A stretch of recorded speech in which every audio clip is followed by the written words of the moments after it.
Hi everyone, thanks for watching. I'm Lauren, and in this video I'm going to be showing you how to insert a standard zip into your projects, and the little close-up videos that I'll use to show you how to do that are just done on some sample bits of fabric. But you can expect to find this type of zip insertion in cushion covers and in some garments as well. And in terms of putting a standard zip in, I think it's probably one of the easier ways to do it. You can get a lapped zip as well, which I will show you in another video, but this is just standard central zipper insertion. So first of all, I want to talk to you about the different kind of landmarks and what the different parts of the zip are called. So the kind of soft fabricy bits at the side of the zip are called the zip tape, and this is probably most commonly going to be made from polyester, some sort of synthetic fibre, but you can get some cotton ones as well. And then the teeth themselves, again, probably most commonly made from plastic, but you can get metal ones too, but they obviously tend to be a bit chunkier and a bit heavier, so that would just have to match the fabric that you're actually using. And then the little bit at the top that you pull the zip up, open and closed with, is called the zip pull or the zip tab. So again, it can be metal or sometimes it's plastic. And then at the bottom of the zip you've got a little stopper which stops the zip from coming apart. So this again can be made from plastic or it can be made from metal as well. And if you wanted to shorten a zip, if the zip that you had was too long for your project, you can just do that really easily by recreating another stopper at the bottom of the zip. So to do that, I usually just have a hand sewn needle and some thread, and I'll just literally sew round the teeth at the bottom of the zip when the zip's closed, just sew round that maybe sort of 4 or 5 times and tie it off, and it just creates a new bottom to the zip, and then you can just cut whatever is below that off, and that's a nice easy way to shorten the zip. So before you actually start putting the zip onto the fabric, there's a few sort of preparation stages that you have to do, mainly with the fabric itself. So it's a good idea to finish off the raw edges of the fabric that you're sewing the zip onto, because it's much harder to get into them at a later point. So whether that's a zigzag stitch on your sewing machine or an overcast stitch, or if you've got an overlocker, you could use that as well. Just finish them off so that the fabric stops fraying. And then the way that I prefer to do it is to actually baste the opening of where the zip will be, baste that closed first. So what you need to do is put your 2 bits of fabric right sides together, or right sides facing, and then just lay them onto your workbench, your table that you're working on, and line up your zip next to it. Now if you're sewing it into a skirt that's got a waistband, for example, then you're probably going to be doing it right near the top of the bit of the top of the edge of fabric, and just leaving a seam allowance at the top for when you put your facing or your waistband on. If you're doing it in a cushion cover, you'll probably have the zip a little bit further down, so it means that you'll actually close off the section of fabric at the top, above and below the zip. So it depends what you're actually doing it in. In this example that I'll show you on, I'm just going to move the zip down from that top edge of the fabric a little bit so that I actually close that up. But just bear in mind, if you were doing it on a garment, a skirt or a dress, for example, that you would have the zip closer to the top edge of that. So then you need to mark where the top and bottom of your zip actually is, and when I say that I mean the little stoppers, not the zip tape itself. So you can either put a pin or you could put a little chalk mark just next to where those stoppers are on your fabric, and that is going to help to define where the basting ends and the actual sewing of the seam starts and ends. So for my sample, what I'm going to do is sew the seam, sew the 2 bits of fabric together, and this is before the zip comes into play. Sew them together with a regular stitch length, so that's typically 2.5 millimeters. Sew it between the top edge of the fabric and where my little marker is, making sure I do a reverse at the start and end of that section of stitching.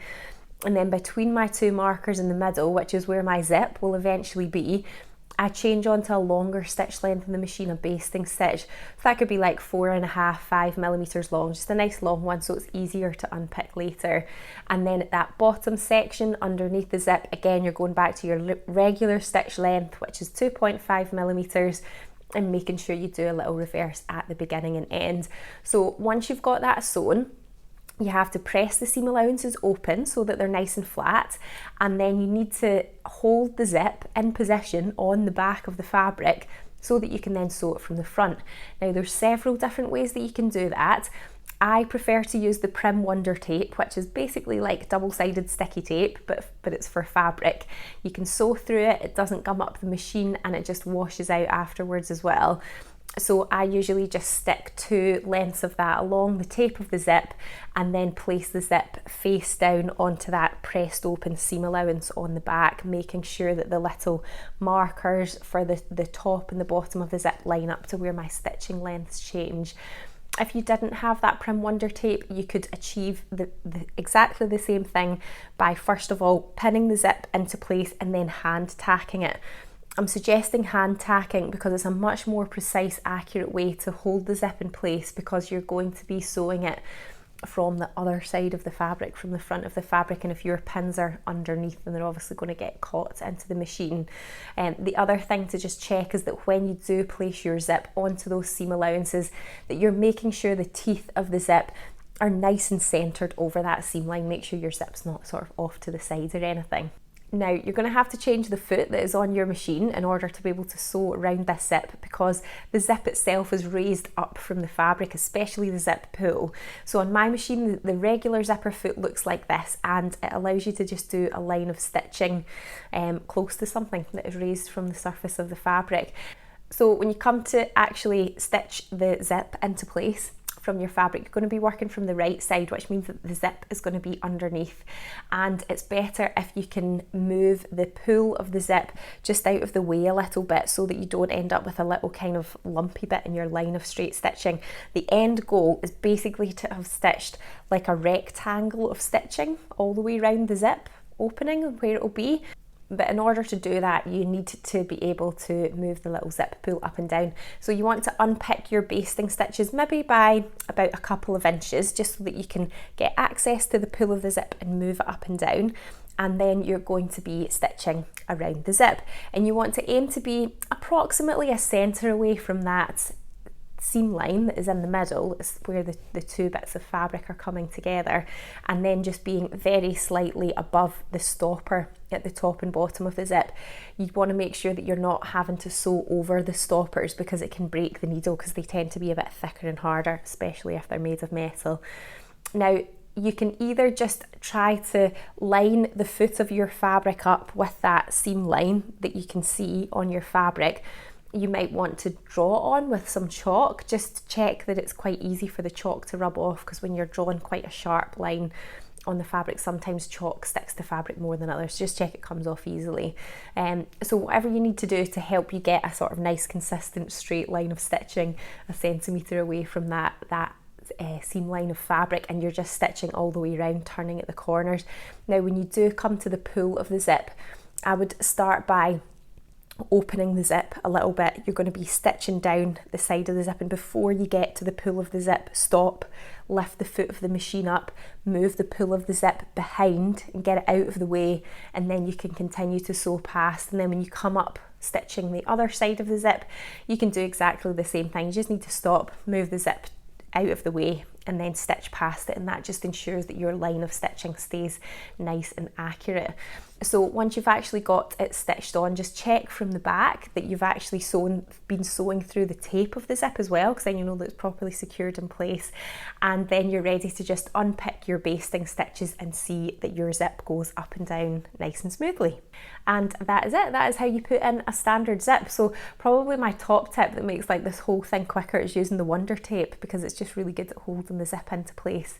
And sometimes you do need a bit of practice to help you get that, line up that stitching and where you need to stitch it at the start. But hopefully that's given you a bit of confidence to give it a try. If you've got any questions at all, please just leave them for me in the comments below, and I shall try to help as best I can. But thanks so much for watching. If you haven't subscribed to my channel already, just remember to hit subscribe so you don't miss out on my next video. This one is part of a series of lots of my top sewing tips focused around dressmaking, so you can check out my playlist for that if you want to see some more things. But I shall see you next time. Thanks, bye.